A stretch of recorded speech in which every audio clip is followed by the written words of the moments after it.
Bienvenue dans Capital Humain 3.0, le podcast qui explore les nouvelles façons de penser le travail, le leadership et la transformation des organisations. Je suis Johan Darquest et dans chaque épisode, je vous propose un regard décalé, éclairé et profondément humain sur les enjeux RH, managériaux et sociétaux d'aujourd'hui. Prêt à remettre du sens, de la conscience et de l'intelligence collective au cœur de nos pratiques? Alors c'est parti! Alors bonjour et bienvenue dans Capital Humain, dans une toute nouvelle émission. Alors il y a des personnalités qu'on ne peut pas enfermer dans une case, des êtres qui vivent, pensent et agissent avec une intensité contagieuse, à la fois entrepreneurs, militants, poètes du lien social. Depuis plus de 20 ans, ils bousculent les lignes de l'économie sociale et solidaire pour la rendre plus accessible, plus incarnée et peut-être, soyons honnêtes, un peu plus sexy. Il explore ce territoire à la frontière entre engagement, expérimentation et convivialité. Mon invité d'aujourd'hui fait partie de cela. Il est fondateur du Social Bar, du hameau de Montrieux, conférencier et agitateur d'idées. David Rivoire incarne une forme rare comme il qualifie de pessimiste joyeux, celui qui voit le monde tel qu'il est sans jamais renoncer à l'élan d'y croire. Avec lui, on va parler d'économie sociale et solidaire, de vulnérabilité, d'éveil collectif et surtout de ce lien humain qu'il place au cœur de toute transformation. Bienvenue dans Capital Humain 3.0, le podcast où on explore la conscience derrière les organisations et l'humain derrière les modèles économiques. Bienvenue David dans notre émission. Merci, salut Johan, bonjour à toutes et tous. Je suis ravi de t'accueillir et alors je sais qu'il y en a qui te connaissent parce que tu n'es pas un inconnu dans le paysage de l'ESS, mais pour ceux qui ne connaissent pas au niveau des auditeurs, est-ce que tu pourrais te présenter succinctement et expliquer qu'est-ce qui t'a amené à tracer ton propre chemin? D'abord, merci pour cette introduction belle et douce. Alors, si tu dis Montrieux, tu vas te faire engueuler par les Varois. Ah mince. Mais je sais ce que je faisais en arrivant. Donc, ça s'écrit Montrieux, mais on dit Montrieux, et ça veut dire le mont ruisseau, pour Ah, s'en souvenir. Euh, qui suis-je? Je suis né en 78. Je considère que je fais partie des gens qui ont l'âge d'occuper une génération charnière. C'est-à-dire qu'on atteint un jalon de leur vie qui leur a permis d'emmagasiner de l'expérience, de l'expertise, une vision, parfois de l'argent, une force d'action, un réseau, et qui se sent donc un petit peu responsable que le récit qui était fait dans le XXe siècle ne soit pas tout à fait le récit dans lequel on a atterri dans le XXIe siècle, et qui se positionne un peu comme une courroie de transmission. Donc, en tout cas, moi, ça a été ma manière de voir le monde assez vite, même si cette analyse que je fais là est venue progressivement. En tout cas, quand j'étais ado, le récit ambiant ne me convenait pas, tout en étant totalement incapable de le définir comme tel. Mais je savais que ça ne vibrait pas pour moi. D'ailleurs, j'étais un cancre. J'ai quitté l'école, on m'a rattrapé par le col. J'ai fini par faire des études en alternance, qui était le seul moyen pour moi d'un peu près rester jusqu'au bout. Je voulais bosser dans des ONG, je voulais être prof. J'étais très paumé, je savais absolument pas ce que je voulais faire. Et en fait, j'ai fini par, avant le Social Bar et Montrieux que tu as pointé, pendant 18 ans, j'ai eu une autre société qui s'occupait de validation des acquis, la validation des acquis de l'expérience, qui est un processus qui est issu d'une loi française de 2002 qui permet de transformer l'expérience en diplôme. Et comme j'avais énormément souffert à l'école, j'ai adoré le concept, j'ai adoré que mon pays se dise qu'il allait donner des diplômes à des gens qui n'allaient pas à l'école. Je trouvais ça génial. Et d'ailleurs, c'était une exception française et ça l'est toujours. On avait inventé le remède de notre maladie, qui était la diplômite, hein.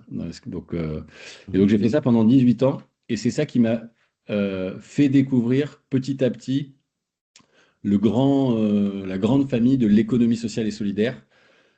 J'ai monté cette boîte sans savoir que ça existait. Je l'ai montée avec les préceptes de l'économie sociale sans savoir que ça existait. C'est-à-dire ce qui m'intéressait dans la VAE, au-delà du fait qu'il pouvait y avoir un modèle économique, c'était qu'on allait chercher une réparation sociale des autodidactes, des personnes en échec scolaire, ce qui avait été mon cas. Et puis au bout de 7-8 ans, j'ai croisé par hasard l'ESS et on est devenu une boîte de l'économie sociale. Et après, c'est ce qui a fait tout mon chemin avec cette boîte-là qui a duré de 2004 à 2022, puis le Social Bar, puis Montrieux. Puis le Réseau des Tempêtes maintenant, qui est une association dont je pourrais parler aussi. C'est quoi ce fil rouge qui est entre toutes ces initiatives, justement, qui peut te caractériser avec le recul?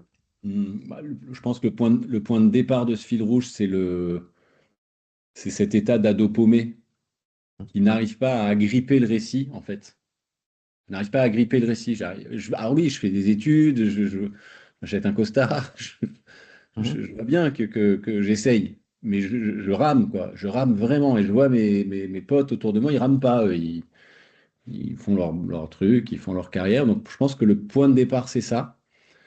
Et du coup, ouais, ça m'a toujours mis dans une posture interrogatrice, c'est-à-dire qu'est-ce que je fais, pourquoi je le fais, à quel moment je fais un pas de côté et je regarde ce récit qu'on nous a raconté, qui est l'escalator, hein, un diplôme, un travail, un époux, une épouse, un monospace, un chien, des enfants, bon, faut pas aller Ouais, loin dans le ouais. truc. L'archétype Mais hein, de ouais, moi, la société. ça me parlait pas et notamment, je crois que j'étais déjà très, très envahi par les inégalités, par les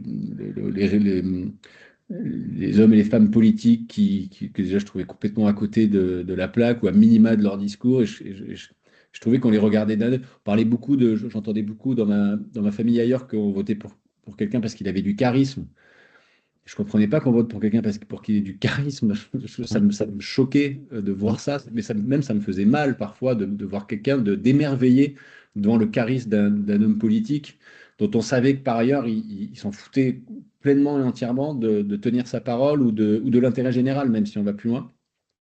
Donc je pense que le fil rouge, ça a toujours été ce truc un peu, j'ai pas envie de dire contestataire parce que je me vois pas du tout comme un contestataire, mais comme un interpelleur, qui Oui. dit c'est quoi ce truc, qu'est-ce qu'on fait?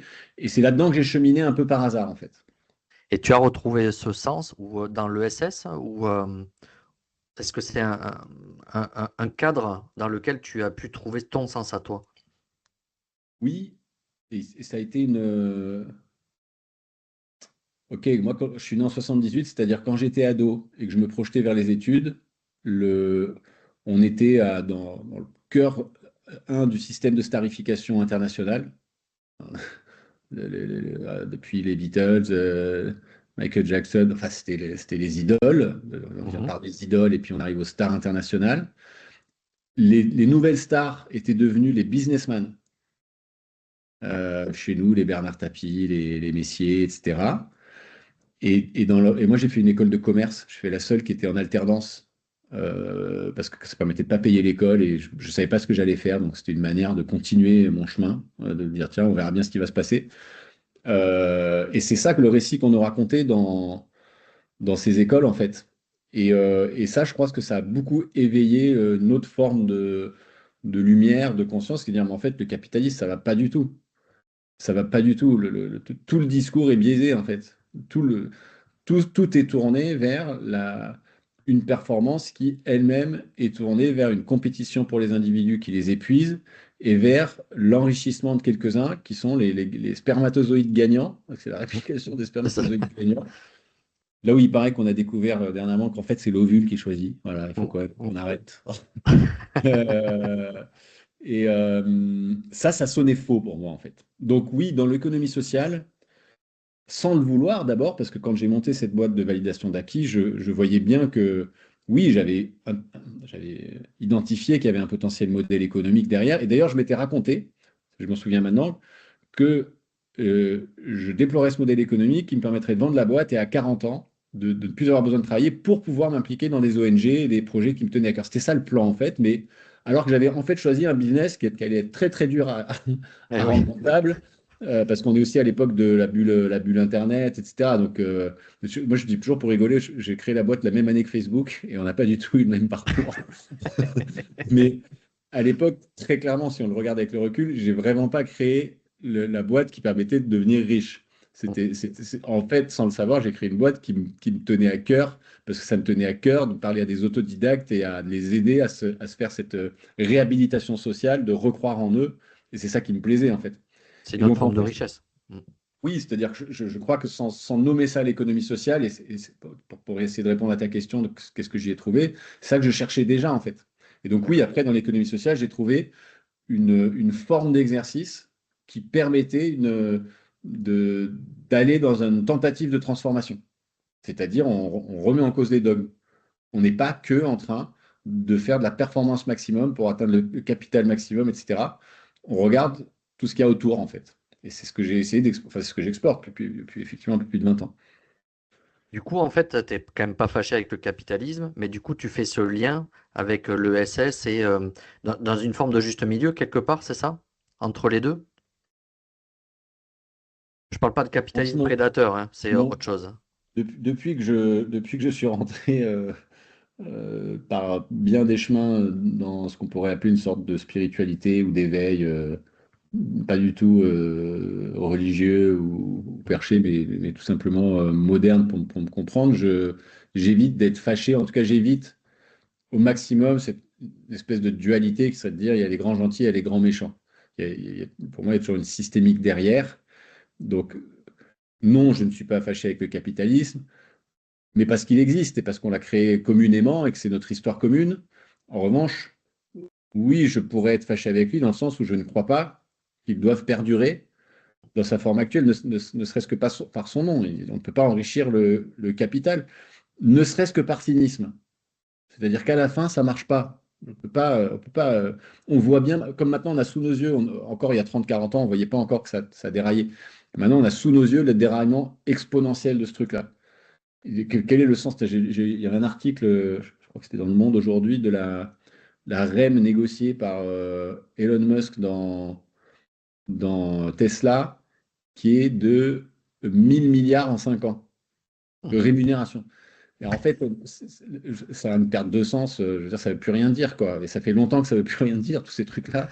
Et donc, dans ce sens-là, oui, je suis fâché avec le capitalisme. Voilà. En revanche, j'évite d'être fâché dans une certaine forme de radicalité qui consisterait à dire que maintenant, on va appuyer sur un bouton, on va faire disparaître le capitalisme parce que c'est notre histoire et qu'il va falloir des dizaines d'années pour transformer, atterrir sur quelque chose qui ne jette pas les capitalistes dans un fossé, mais qui les entraîne dans une transformation et qui permet en même temps d'embarquer tout le monde dans un nouveau modèle qui, bien malin, est capable de dire quel modèle pourrait être équilibré, sain pour tout le monde, parce que c'est d'une complexité sans borne. Mais il faut bien démarrer quelque part.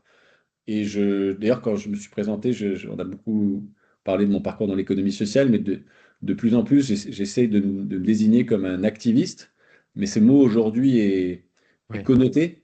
Et donc, je rajoute activiste, raisonnable, réaliste, nuancé, complexe, avec une certaine forme de radicalité long terme qui pourrait répondre oui à la question es-tu fâché avec le capitalisme, mhm. encadré par un principe de réalité court terme, c'est-à-dire bah non, je ne suis pas fâché, il faut bien qu'on joue avec ce qu'on a créé communément et qu'on fasse équipe pour le transformer.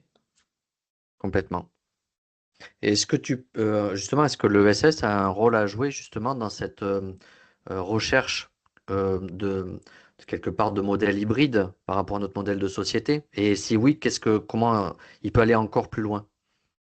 Oui, clairement l'ESS est une des dimensions qui, pour moi, peut jouer un rôle.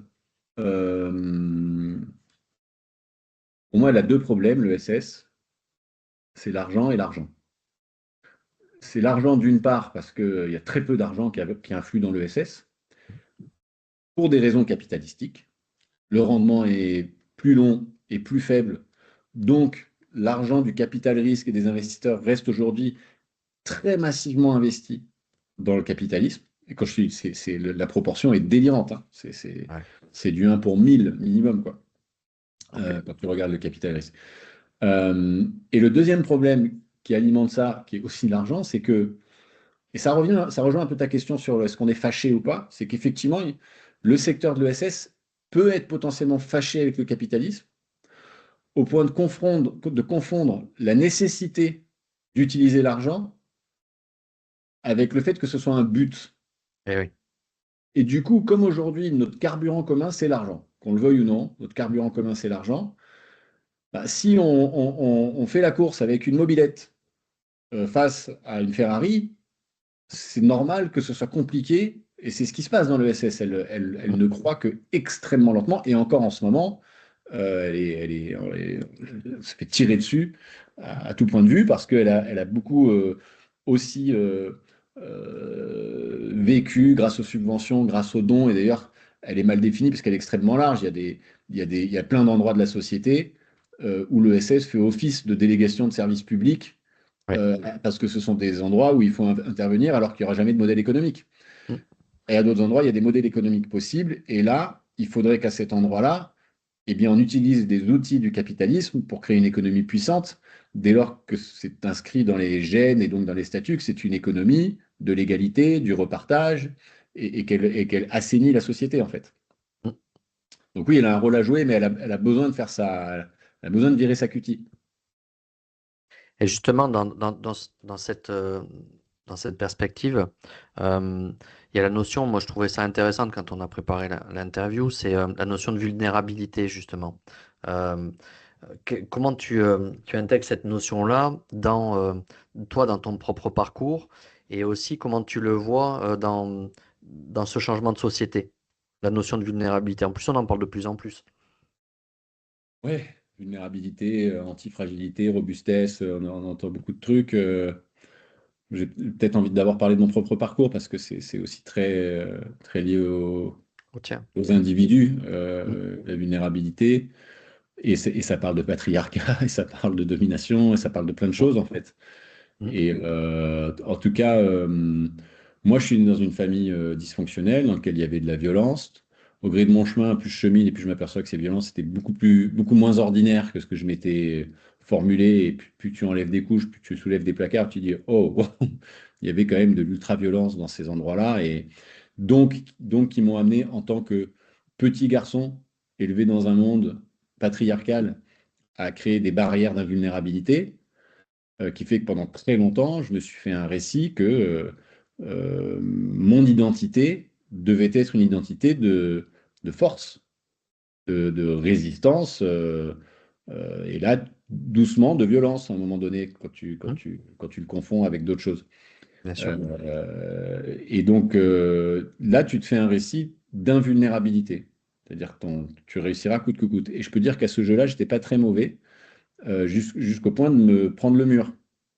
Et donc, merci le corps, le cœur, le burn-out, même si j'aime pas ce mot, parce qu'il laisse penser que c'est juste un surmenage, mais c'est beaucoup plus profond que ça. Mm, C'est un désalignement, en fait. Et donc, bah, moi, j'ai eu la chance de le connaître assez tôt, pas si tôt que ça, quand même. Je crois que j'avais 32 ans, 30 ans, on va dire. Et bah, j'ai découvert d'un coup. C'est-à-dire que ça a cassé toutes mes barrières, quoi. Alors, en tout cas, toutes celles qui m'empêchaient d'accéder à autre chose. Et ça a inversé mon paradigme identitaire.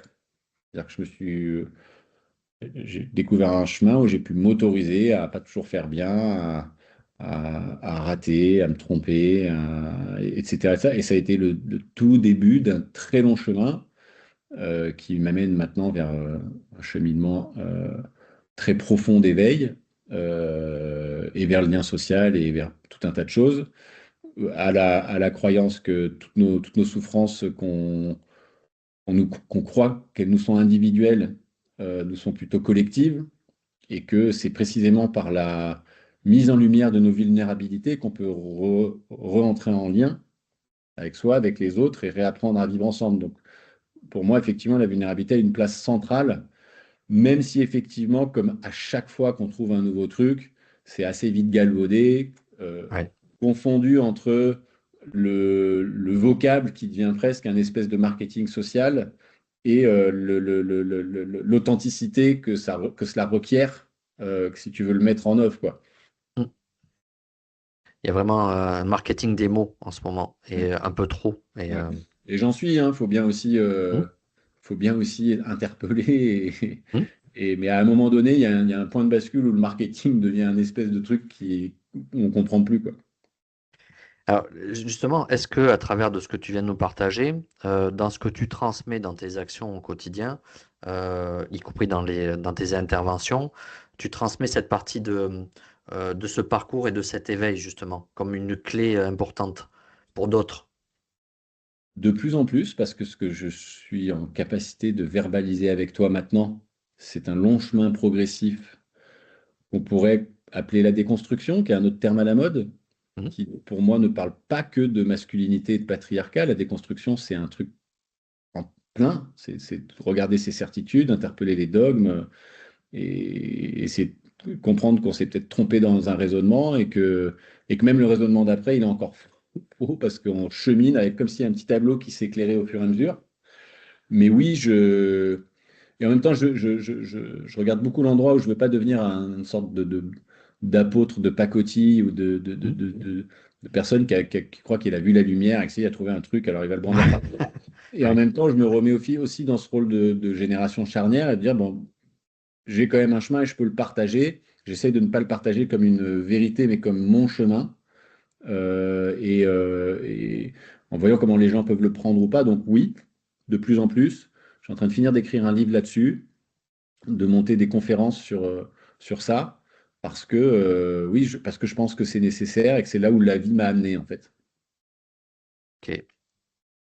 Et aujourd'hui, justement, dans tes activités, qu'est-ce qui te nourrit? Qu'est-ce qui te fait vibrer, justement, dans ce que tu Mm. fais et aujourd'hui?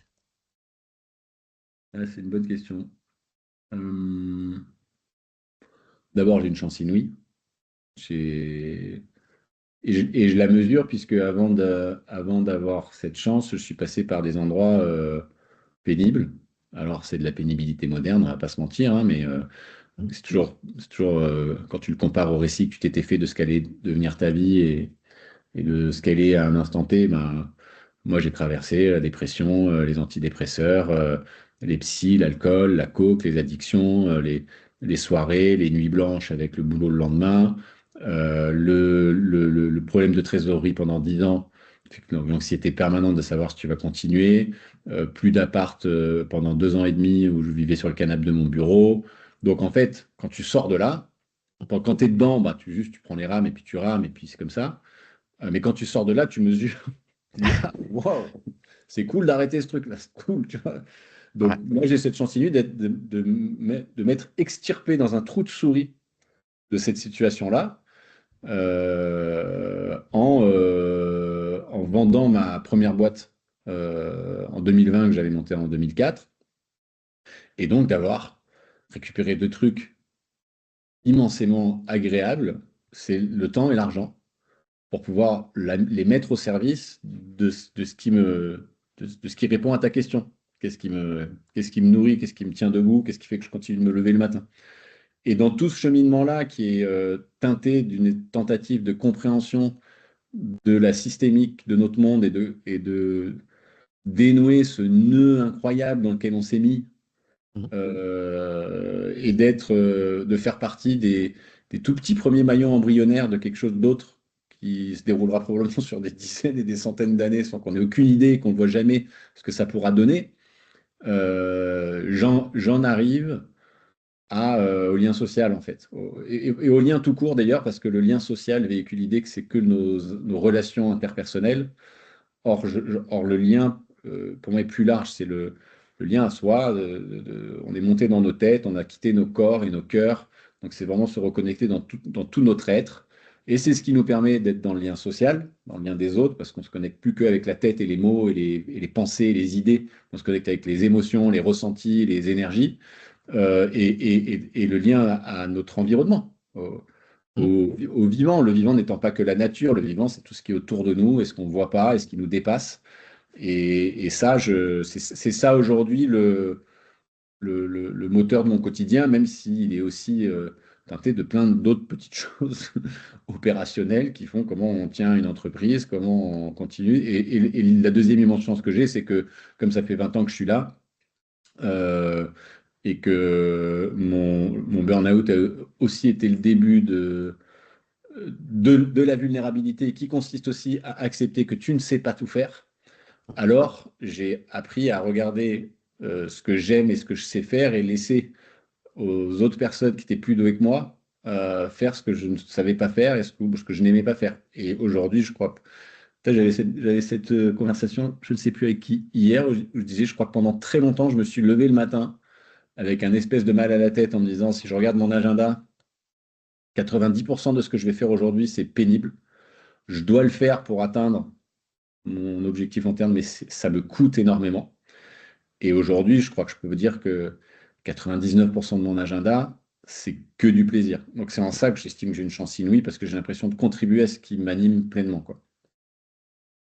Et justement, dans cette logique-là, j'aimerais bien t'amener parce qu'on parle beaucoup en ce moment d'IA, d'intelligence artificielle, et j'aimerais bien avoir ta vision justement de quelle est la nouvelle place de l'homme justement dans cette société où il y a l'IA qui prend une part de plus en plus croissante.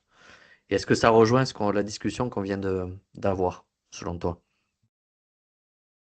C'est compliqué pour moi cette question-là parce que je me sens et je me déclare complètement paumé.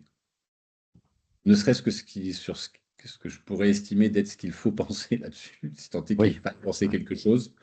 J'utilise l'IA. J'utilise l'IA avec une ambivalence très forte entre qu'est-ce que c'est que cette machine qui va nous bouffer? Est-ce qu'elle est en train de me manger mon intelligence? Parce que je me vois bien de plus en plus feignant à engager une réflexion plutôt que de lui demander. Je me thérapise avec.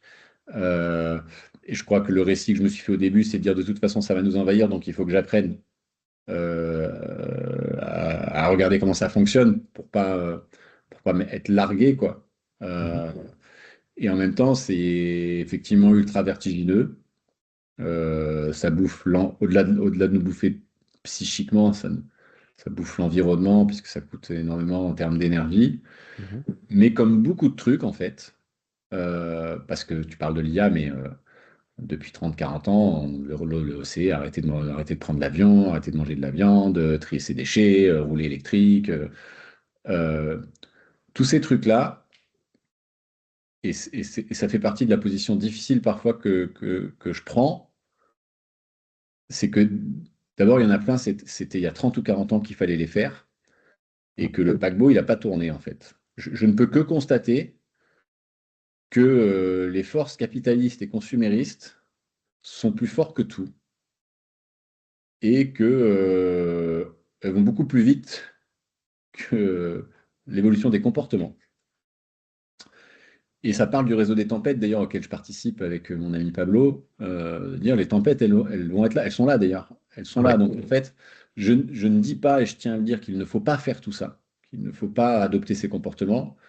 J'essaie juste de mettre la lumière sur l'idée qu'il ne faut pas que ce soit assorti de la croyance que dans ce cas, on va pouvoir continuer de vivre comme on vit, à consommer autant, etc., sans se poser des questions beaucoup plus larges sur ce qui est en train de nous arriver et sur les tempêtes qu'on va traverser. Et donc, pour essayer de revenir vers l'IA, là où je me sens complètement démuni et du coup je me désintéresse un petit peu au sujet, c'est que rien ne l'arrêtera. Je pense que rien ne l'arrêtera en fait. Mm. On ira au bout du bout du bout du mal que peut faire ce truc-là, quoi qu'on en dise. Donc en fait, et ça parle d'une position activiste que j'interpelle beaucoup, qui est qu'en fait, il y a un moment donné, tu as vite fait de t'épuiser dans la radicalité, dans la colère, dans la peur, et que tu as peut-être intérêt plutôt à laisser tomber pour garder ton énergie sur ce qui est encore possible, sur ce qui est encore possible d'avoir un impact. Moi, ce sur quoi je peux avoir un impact aujourd'hui, c'est créer du lien social, inventer, fédérer, agréger toutes les méthodes que je rencontre quand je fouine un peu partout, Mhm. mettre à disposition des méthodes où on recrée du lien social et mesurer pourquoi ça marche pas, et mettre des petites lumières dans mes yeux et dans celles des gens que je croise pour dire ben, finalement, ce qui nous reste à la fin, c'est ça.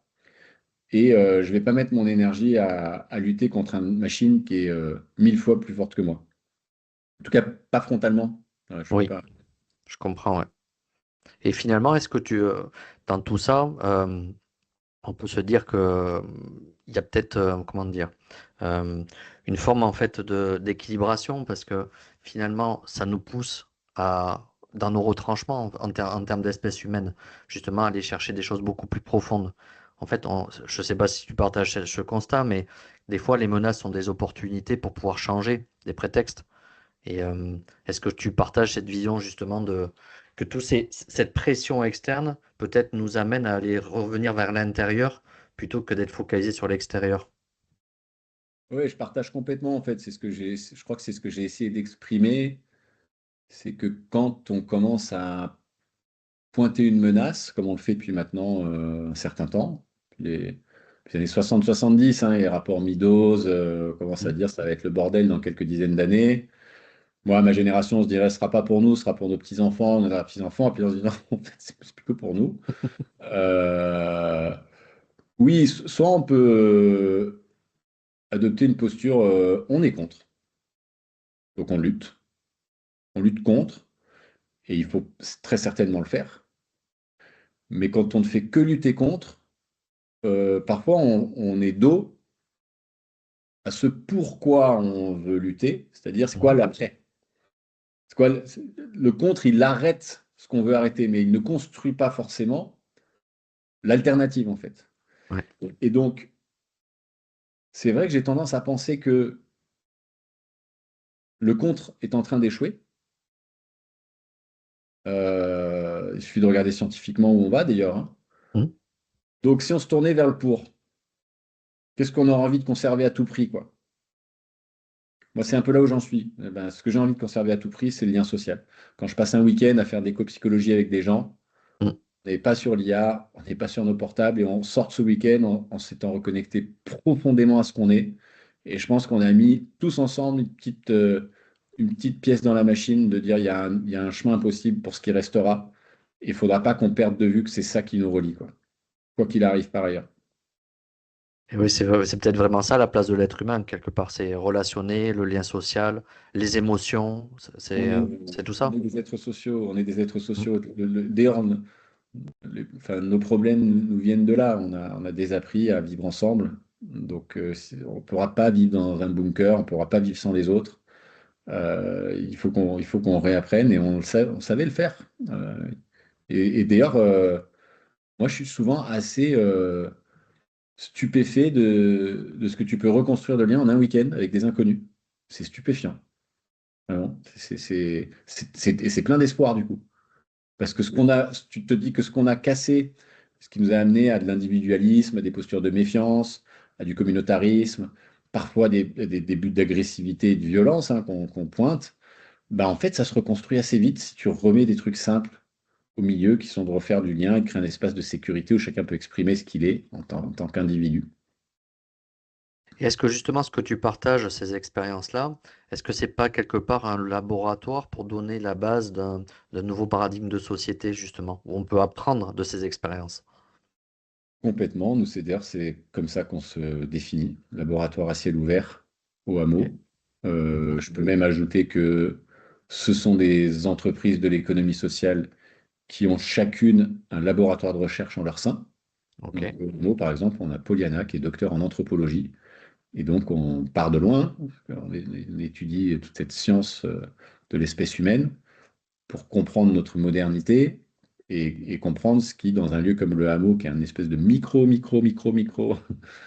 projet, Mhm. pourrait être l'émergence de quelque chose d'autre. Et c'est vertigineux parce que l'image que je prends en ce moment, c'est que c'est effectivement un labo de recherche en innovation sociale, mais si c'est un labo chimique, c'est 25 personnes dans un hameau qui se baladent avec des éprouvettes. Et quand il y en a une qui tombe ou une goutte qui tombe, ça explose. Parce que c'est compliqué de rebâtir. Parce qu'on part d'un endroit extrêmement abîmé. Et est-ce que dans le cadre de ce labo, tu vois des choses qui se dégagent, des tendances en fait fortes qui se dégagent? Alors, je sais pas, c'est peut-être des visions, des concepts, un rapport spécifique à l'être humain. Qu'est-ce que tu peux nous partager justement, de fruit de ton expérience? Oui, il y a quelques voix qui commencent à apparaître. J'entends pas des voix, hein. Oui, Des voix VOIE, hein. oui, Même s'il n'est pas impossible que j'entende des voix de ton. Euh, ok, il y en a une première euh, qui est désignée aujourd'hui avec des termes qui, je trouve, sont pas toujours les bons, mais qui appellent de gouvernance partagée, d'intelligence collective, de sociocratie. On a atterri sur une nouvelle notion qu'on appelle l'armocratie. Alors, l'armo, ça vient de harmonia, qui est l'harmonie musicale en latin. Donc, en fait, on est toutes et tous des notes d'un grand instrument de musique. On s'accorde, mais il faut qu'on accepte aussi la fatalité qu'on va se désaccorder. Donc, il faut qu'on apprenne à se réaccorder. On ne sera pas toujours accordé. Et donc, Donc, il y a une recherche très intéressante dans ces outils qui viennent un peu de l'entreprise libérée Oui. et qui sont évidemment à faire évoluer parce que l'entreprise libérée, ça reste une entreprise qui cherchait sa performance économique par la performance humaine. Là, on n'en est plus là, nous. On en est Mhm. à Mhm. l'émancipation de l'individu. L'entreprise ne devant plus qu'un support pour exister dans un monde capitalistique, en fait.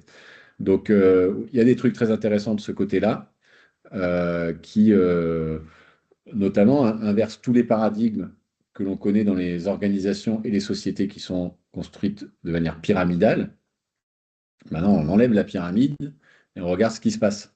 Et bon, et c'est là que ça devient le bordel au début, parce que ça suffit pas de remplacer ça par quelques outils. On nous a tellement éduqués dans une compétition, dans le respect du chef à plume, dans tout ce que tu veux, qu'il ne s'agit pas d'autoproclamer qu'à un moment donné, on va enlever les hiérarchies et les décideurs et les chefs, et ça va bien se passer. Ça nécessite d'aller chercher très en profondeur. Mais je trouve que de ce côté-là, il y a un vrai truc à aller explorer Mhm. qui vient interpeller nos postures et qui vient parler de notre place d'individu dans un groupe, donc plus largement dans une société.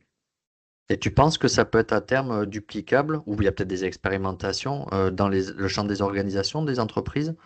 Est-ce qu'elle peut être Écoute, mature à accueillir ce changement de paradigme? Parce que c'est quand même vraiment un changement profond. je sais pas, il y a plein d'entreprises qui le font, mais on est encore une fois, on est dans des phases de transition, si tu veux. Donc, j'étais à un colloque où on m'avait fait intervenir sur l'organisation apprenante. Et on parlait beaucoup du capital humain, de la montée en compétences, l'épanouissement de l'individu. Mais en fait, encore une fois, si tu sors pas du cadre, Oui. si tu dis que tout ça, c'est au service du bénéfice, du résultat net de l'entreprise, ça n'a aucun sens. Donc, est-ce que des entreprises peuvent être capables d'appliquer l'intelligence collective? Oui, probablement. C'est très compliqué. Ça, c'est avéré parce que quand des entreprises transitent, ça passe par un chaos Mhm. systématiquement qui n'aboutit pas toujours. Maintenant, la question, c'est dans quel objectif? Si C'est c'est ça. pour continuer de nourrir le capital, et là, je redeviens fâché avec le capital. Ça, Mhm. ça alimente la perte de sens, quoi que tu fasses, si tu veux. Donc la question, elle est plus large pour moi. Elle ne peut pas que être une méthode. Là-dessus, il y a un autre truc, parce que c'est une autre manière de répondre à ta question qui est entré dans mon paysage là l'année dernière, et qui est un auteur qui s'appelle Emmanuel Dockès, que j'aime beaucoup, et qui pourrait d'ailleurs venir te parler de ses travaux, Mhm. qui est professeur de droit. Donc c'est vraiment un pro du droit. Et il a imaginé un régime sociopolitique qu'il appelle la misarchie. Donc Ah mise, oui, j'en mise entends qui est le parler. préfixe pour qui n'aime pas, et archi, les pouvoirs et les dominations, parce que sa thèse, qui devient un peu la mienne, moi, quand tu me demandes mon cheminement, où est-ce que j'aboutis, ben, Mhm. j'aboutis comme lui au fait qu'en fait, dès que tu permets, dans une organisation quelle qu'elle soit, que des pouvoirs ou des dominations s'installent durablement entre les mains d'une ou de plusieurs mêmes personnes, à la fin, tu Mhm. retrouves le monde qu'on a créé, un monde inégalitaire qui épuise ses ressources et qui se retourne contre lui-même, y compris contre ceux qui dominent. Alors c'est dur de dire ça parce que et ça vient attaquer tellement de dogmes de oui, mais il y en a bien qui font mieux que les autres, et donc ça vient toucher des trucs hypersensibles. Mais je trouve qu'Emmanuel a touché un- une utopie réaliste, Mhm. imparfaite. C'est un bouquin de 700 pages, hyper documenté. Et moi, c'est Ah, la c'est bien ça. première fois que je me dis, OK, la démocratie est devenue une dictature. Donc d'ailleurs, c'est très intéressant parce que dans le livre d'Emmanuel, c'est romancé. Donc on arrive dans une misarchie qui est un pays de 40 millions d'habitants. Mhm. Et, euh, et au gré des conversations entre les gens, on comprend que les misarches trouvent que les démocrates sont quand même de sacrés barbares, quoi. Parce qu'ils parlaient pas, ils parlaient d'égalité, liberté, égalité, fraternité, mais en fait, ils parlent pas du tout, il n'y a pas du tout d'égalité dans une Eh démocratie. oui. Et lui, il a creusé ce truc-là, et ça m'inspire beaucoup dans les chemins qu'on pourrait tirer, qui sont plus, ouais, qui sont des changements de paradigme très, très profonds.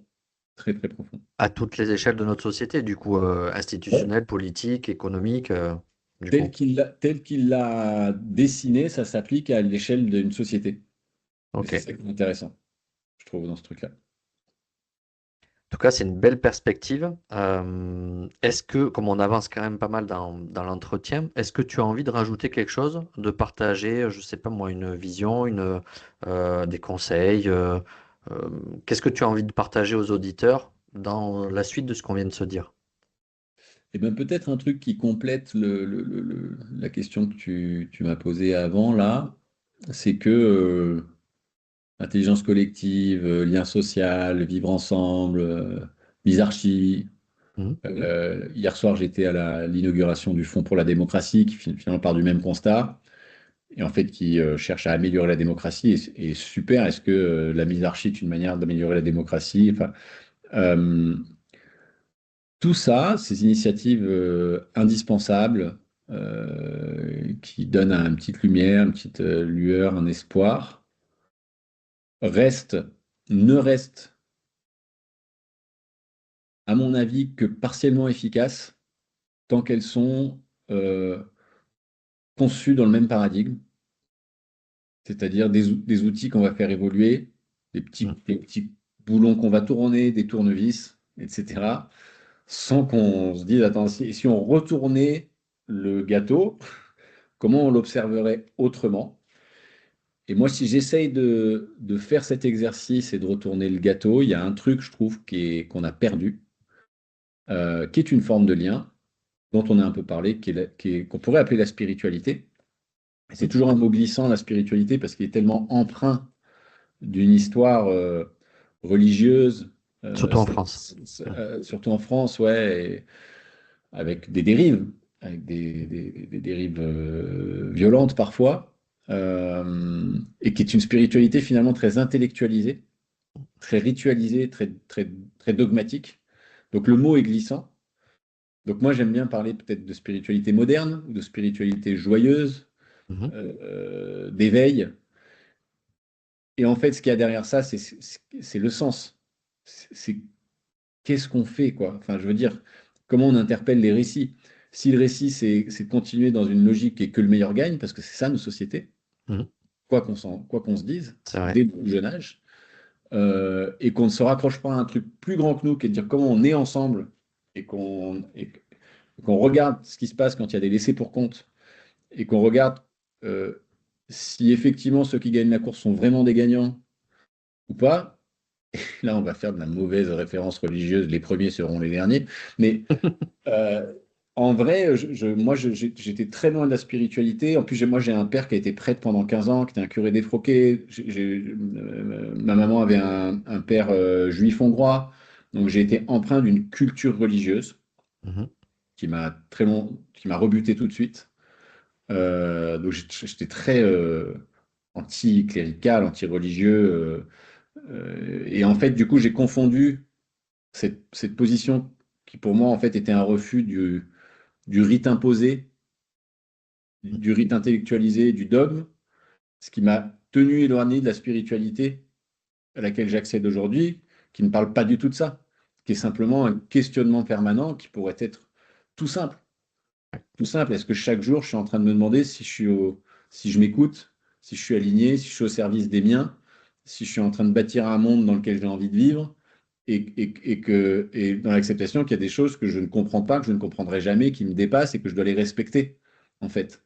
Et donc ça c'est un truc, je trouve, qui manque en filigrane de toutes les solutions après lesquelles on peut courir, qui restent pour beaucoup dans la tête. Là où on doit aller les chercher aussi dans nos cœurs, dans nos corps et dans tous ces liens, en fait.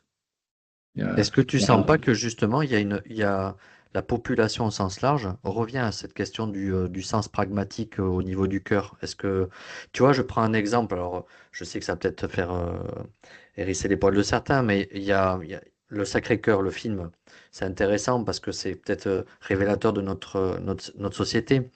Il y a un engouement très important au-delà de tous les clivages. Et, euh, il y a plein de choses comme ça dans la société qui sont en train de se passer.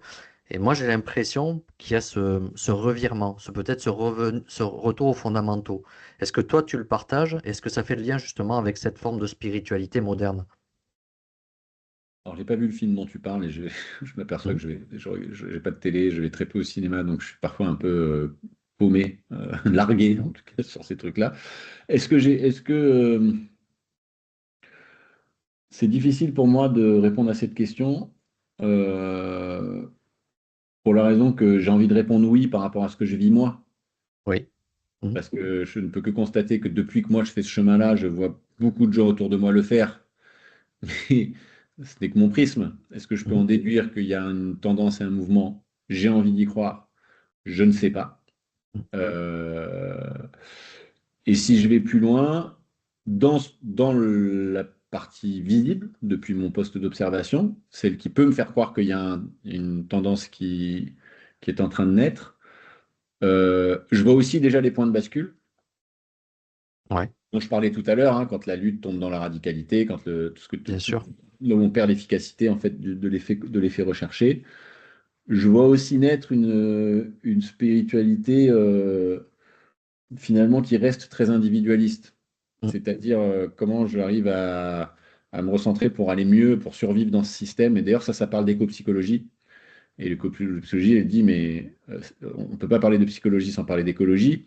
Et la psychologie se fourre le doigt dans l'œil si elle continue de se figurer que son taf, c'est d'adapter l'individu au système. Eh oui. Notre taf, c'est d'interpeller le système dysfonctionnel qui bousille les individus et comment on répare le système, parce que si le système il est réparé, les individus ils sont plus bousillés en fait.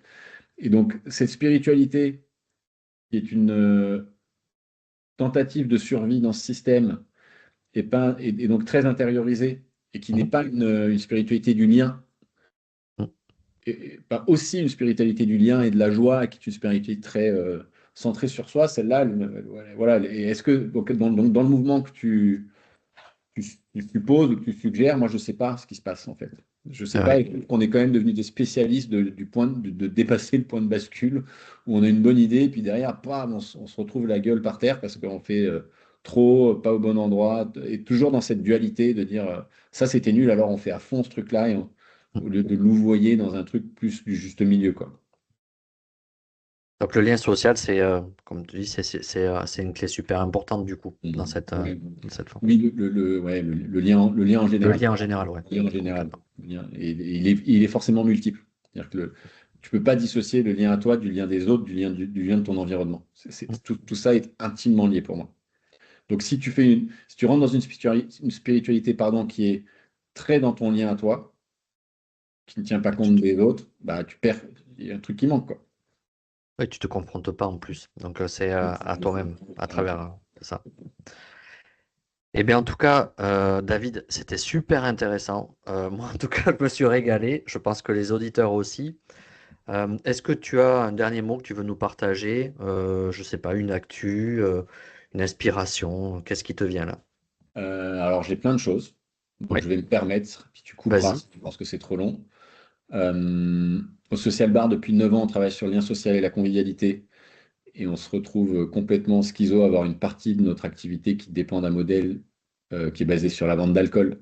Alors que pour nous, la convivialité est tout le contraire de l'alcoolisation. Donc nous sommes en train de transformer nos bars en bars de fête sans alcool. Ça s'appelle le projet Chiche. Ça démarrera en janvier. On fait un appel à l'aide, à la contribution. On ne sait pas comment on va faire. On a juste dit qu'on allait le faire. Donc on est Ok. en train de recevoir plein d'aides. Et donc voilà, s'il y a des auditeurs, des auditrices qui ont envie de venir participer à ça, on veut montrer qu'on peut faire une énorme teuf et on sait le faire sans avoir besoin de boire. Et ça sera où? Le premier, ce sera au Social Bar Historique qui est à la gare de Lyon à Paris. Ok. Et ça commence en janvier à l'occasion du Dry January. On va faire tout le mois de janvier sans alcool et on va voir ce qui se passe. C'est le premier truc. Le deuxième truc, c'est que j'ai beaucoup parlé d'éco-psychologie, que je pratique moi à travers une méthode qui s'appelle les ateliers de travail qui relie et qu'on reçoit beaucoup de gens en stage au hameau. Et il y en a une dizaine par an. Et donc voilà, si ça intéresse des personnes de venir participer à ces stages, vous retrouvez nos dates sur le site internet du hameau et probablement l'Insta qui doit être hameau.montrieux. Ok. Et le dernier truc, c'est que ce hameau dont on a peu parlé, qui est un tiers-lieu, existe parce que c'est une coopérative de citoyens qu'on appelle des COCOP, des coopérateurs copropriétaires, qui ont investi de l'argent pour que ce projet existe. Et on était deux au début, on est maintenant 18. Et je lance un appel à des COCOP à nous rejoindre dans le mouvement parce qu'on veut répliquer ces lieux-là, qui sont en train doucement de faire la démonstration que il y a des lieux qui ont une ambition sociale et écologique et qui peuvent vivre de leur activité, de leur engagement dans une approche tout à fait raisonnée et réaliste. Voilà, les Ok. trois messages. Eh bien, avis aux auditeurs. En tout cas, moi, je vais aller fouiller et creuser tout ça. Et je te remercie infiniment, David, pour ta participation. Tu reviens quand tu veux, peut-être nous faire un retour justement sur tes expérimentations sur le terrain. Je pense beaucoup seront curieux de savoir comment ça se passe. Et puis ceux qui sont intéressés, allez expérimenter. Je trouve que c'est super important. C'est un engagement citoyen aussi quelque part. Complètement. Merci beaucoup à toi pour tes questions et aussi de mettre ces sujets sur la table. C'est important. Mais je te remercie, je remercie à tous les auditeurs et puis je vous donne rendez-vous pour d'autres interviews, d'autres personnalités, d'autres visions aussi. Et c'est ça qui fait la richesse de notre monde. Merci à tous et merci David et à une prochaine. Au revoir. Au revoir. Merci d'avoir écouté cet épisode de Capital Humain 3.0. Si ce contenu vous a plu, je vous invite à vous abonner sur votre plateforme préférée et à laisser un avis ou un commentaire. C'est le meilleur moyen de soutenir le podcast et bien sûr de le faire rayonner. Vous pouvez aussi retrouver tous les épisodes sur Ocha via le lien en description. Et si vous souhaitez réagir, proposer un thème ou intervenir dans un prochain épisode, contactez-moi directement sur LinkedIn. À très bientôt pour un nouveau voyage au cœur du capital humain.